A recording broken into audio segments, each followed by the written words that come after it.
Waalaikumsalam. Alhamdulillah baik Ibu. Alhamdulillah ya. Iya, Saya dengar Ibu mau melaksanakan kucing. Iya Ibu. Murtini. Ya. Ya. Baik Ibu, sebelum melaksanakan kucing, Ibu harus mempersiapkan supaya maksimal hasilnya ya. Yang pertama hal yang saya tanyakan adalah tentang rubrik penilaian yang akan saya gunakan untuk menilai Ibu selama melaksanakan kucing dengan Bu Murtini. Ya, berdasarkan rubrik penilaian itu antara lain adalah apakah menggunakan alat tirta atau belum. Yang kedua, pertanyaan berbobot. Ya, yang ketiga, bagaimana kucing menanggapi pertanyaan Ibu, apakah lancar atau tidak lancar, gitu ya. Dan jangan lupa Ibu, ada 3 hal prinsipnya yang Ibu sudah ketahui ya. Kucing ya. Yang pertama kemitraan, yang kedua Proses kreatif, dan yang ketiga memaksimalkan potensi. Iya, potensi kucingnya harus dibuka maksimal. Iya. Ya, luar biasa sekali. Jadi pertanyaan pertama, kompetensi apa yang akan Ibu kembangkan dalam kucing untuk Bu Murtini besok? Kompetensi yang akan saya kembangkan adalah kompetensi mengajukan pertanyaan berbobot, mendengarkan aktif dan present. Kalau yang lebih spesifik yang mana yang akan Ibu kembangkan? Saya akan mengembangkan kompetensi mendengarkan aktif dan mengajukan pertanyaan berbobot itu. Indikator yang akan saya gunakan yaitu saya ingin hasil dari kucing ini dapat menemukan solusi dari permasalahan yang sedang dihadapi. Baik Ibu, sampai di sini dulu ya. Pra-observasi kita, dan semoga Ibu bisa melaksanakan coaching dengan maksimal dan dengan bahagia ya. Iya Bu. Assalamualaikum Ibu. Waalaikumsalam Bu. Assalamualaikum Ibu. Waalaikumsalam. Apa kabar Bu? Alhamdulillah. Ibu sehat hari ini? Alhamdulillah sehat. Habis makan nih. Masih semangat ya Bu ya. Masih. Oh ini Ibu, saya perhatikan beberapa hari ini kelihatannya Ibu kurang bersemangat. Ada sesuatu kah itu Bu? Iya betul Bu, karena ada beberapa hal yang menjadi beban pikiran saya. Jadi saya ingin bercerita sama Ibu dan mohon waktunya seperti itu. Oh seperti itu. Kalau boleh tahu apa yang membuat Ibu tidak bersemangat? Begini Bu, ini terkait dengan rekan guru di sekolah yang bahwa selama ini saya memperhatikan bertahun-tahun itu tidak ada perubahan metode pembelajaran yang ada di kelas, terutama di sekolah kami ya. Dalam penyampaian materi itu masih monoton, kemudian kurang bervariasi dari ceramah ke ceramah saja, sehingga membuat para murid itu jadi malas belajar, tidak termotivasi, bahkan dia sering bolos karena dia merasa tidak tertarik dengan pelajaran yang disampaikan Bapak Ibu gurunya saat ini. Nah, seperti yang kita ketahui bahwa zaman sekarang sudah zaman modern, kemudian banyak aplikasi-aplikasi pembelajaran yang menarik. Kemudian kenapa tidak dimanfaatkan apa yang tersedia pada saat sekarang ini digunakan untuk pembelajaran. Oh iya. Seperti itu. Lalu menyikapi hal ini, apa yang akan Ibu lakukan Bu?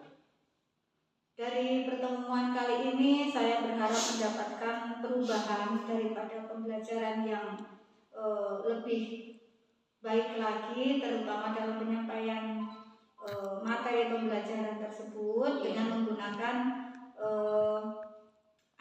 aplikasi-aplikasi yang sedang ini ya, istilahnya seperti itu, sehingga membuat anak-anak itu lebih tertarik, lebih berminat dalam belajarnya, seperti itu. Iya. Berdasarkan melihat kondisi saat ini ya Bu, yang semuanya serba aplikasi. Dalam pembelajaran itu kan ada range ideal. Di situ disebutkan bahwa idealnya pembelajaran itu adalah ada di level 10, di angka 10. Nah, kalau menurut Ibu sendiri, sekarang ini pembelajaran yang Ibu sedang hadapi ini ada di level berapa? Menurut saya itu berada di level 5 itu, karena mengingat masih ada banyaknya guru-guru senior yang masih bersikukuh dengan metode penyampaian yang mereka ampuh selama ini. Harap adanya perubahan di sekolah. Jika ada perubahan, Ibu berharapnya ada di angka berapa atau di level berapa perubahan itu? Baik, kalau menurut saya berangkat dari level 5 itu kemungkinan ada perubahan itu mencapai level 7, karena kalau kita menginginkan level 9 ataupun 10 itu sepertinya masih sulit, dikarenakan masih ada beberapa guru senior itu tadi yang belum paham ataupun belum mau atau belum terketuk hatinya untuk melakukan perubahan daripada pembelajaran tersebut. Nah, kira-kira usaha apa saja nih yang akan Ibu lakukan agar kawan-kawan Ibu kan banyak yang belum terketuk hatinya ya kan, untuk perubahan. Nah, kira-kira ini usaha apa saja yang akan Ibu lakukan agar kawan-kawan Ibu itu tergerak hatinya? Sebenarnya saya juga masih mikir ya Bu, cuman setelah saya amati itu menurut saya yang lebih cepat terrealisasi itu adalah sistem mentoring. Jadi pendampingan face to face. Dengan demikian saya rasa itu lebih efektif dan lebih cepat terrealisasi. Dari langkah dan upaya yang Ibu lakukan ini, manakah yang lebih cepat? Ya, menurut saya lebih cepatnya itu adalah sistem mentoring tadi. Karena kalau dengan cara mengadakan pelatihan ataupun mengaktifkan lagi Komjar itu masih memerlukan persiapan yang lebih panjang lagi seperti itu kan rencana Ibu. Setiap rencana itu kan kita berharap ada jalan keluarnya ya Bu ya. Kita berharap lancar. Nah, untuk melancarkan usaha Ibu ini, siapa saja yang akan Ibu ajak supaya rencana Ibu ini dapat berhasil?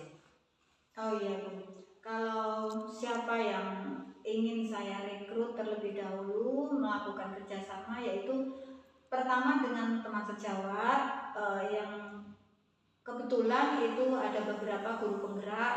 Dengan demikian mereka sudah sepaham maksudnya dengan kita, jadi kita akan berkolaborasi.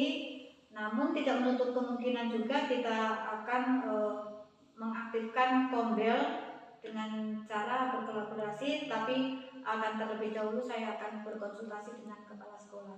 Terus kapan? Oh iya, jadi bagus sekali kalau Ibu akan berkolaborasi dengan rekan sejawat dan kepala sekolah ya Bu ya. Memang dalam satu pendidikan itu kita harus berkolaborasi agar rencana-rencana yang kita lakukan itu dapat terrealisasi. Lalu kapan? Ya kan? Kapan rencana itu akan Ibu lakukan? Insya Allah secepatnya Bu, karena lebih cepat itu lebih bagus menurut saya. Jadi saya akan segera mengkomunikasikan dan berkolaborasi dengan rekan serta kepala sekolah saya dan akan segera mungkin melaksanakan kegiatan mentoring tersebut. Lalu dari percakapan ini, kemudian apa yang Ibu rasakan, ya kan? Apa yang Ibu rasakan setelah kita berbincang-bincang tentang masalah ini? Wah, alhamdulillah sekali, masya Allah, merasa senang dan apa yang semua menjadi ganjalan di hati serta pikiran saya dapat terlepaskan dan ada solusi serta gambaran apa yang harus akan saya lakukan. Lalu lalu setelah Ibu merasa plong, masalah Ibu sudah teridentifikasi, lalu apa tanggung jawab Ibu, komitmen Ibu setelah ini Bu? Tentu saja saya akan lebih banyak belajar lagi untuk meningkatkan kompetensi yang terkait dengan coaching ini, Bu. Oh iya. Terus benar ya? Baik, baik banget. Ya. Oke, alhamdulillah ya Bu. Berarti Ibu sudah. Oke, baiklah Ibu. Berarti Ibu sudah menemukan solusi dari permasalahan yang Ibu hadapi tadi. Itulah Bu hikmahnya dari kita untuk selalu sharing kepada rekan. Semoga rencana yang Ibu lakukan dapat berhasil dengan baik dan pembelajaran dapat berjalan dengan lancar. Amin. Terima kasih banyak Bu atas kesediaan waktu Ibu buat mendengarin keluh kesah saya. Mudah-mudahan semua ini bermanfaat bagi kita semua. Iya. Baik Bu, kalau begitu saya mohon pamit. Terima kasih. Iya, Bu. Assalamualaikum. Waalaikumsalam. Waalaikumsalam Ibu. Alhamdulillah ya tadi sudah melaksanakan coaching. Iya Bu. Iya. Jadi sebelum ditutup ya Bu, saya mau nanya pertanyaan pasca observasi. Yang pertama, apa yang sudah Ibu lakukan terkait indikator yang ingin Ibu sampaikan tadi setelah melaksanakan coaching? Di dalam coaching yang saya gunakan tadi, yang saya lakukan tadi, saya sudah menggunakan alur tirta. Misalnya saya sudah menanyakan tujuan, identifikasi, rencana aksinya, dan tanggung jawabnya daripada Bu Murtini. Itu saja ya Bu ya? Iya. Jadi oke Bu Sri, jadi sebagai observer atau pengamat tadi saya lihat prosesnya sudah berjalan dengan alur tirta. Juga Ibu Murtini sudah menjawab pertanyaan ya, menceritakan pengalamannya, menceritakan keluh kesahnya dan menemukan solusi dari permasalahan yang didapatkan. Kemudian sebelum kita tutup juga, kompetensi apa yang akan Ibu kembangkan lagi untuk kedepannya ketika melakukan coaching terhadap coaching? Mungkin yang akan lebih saya kembangkan adalah rencana aksinya Ibu. Rencana aksi dan tanggung jawabnya itu yang mungkin perlu ditingkatkan. Baik Bu, semoga kedepannya rencana aksi lebih bagus lagi kedepannya ya Bu ya. Iya. Dan bisa berjalan dengan baik. Demikian saja mungkin atas observasi kita hari ini. Semoga bermanfaat. Terima kasih Bu. Assalamualaikum.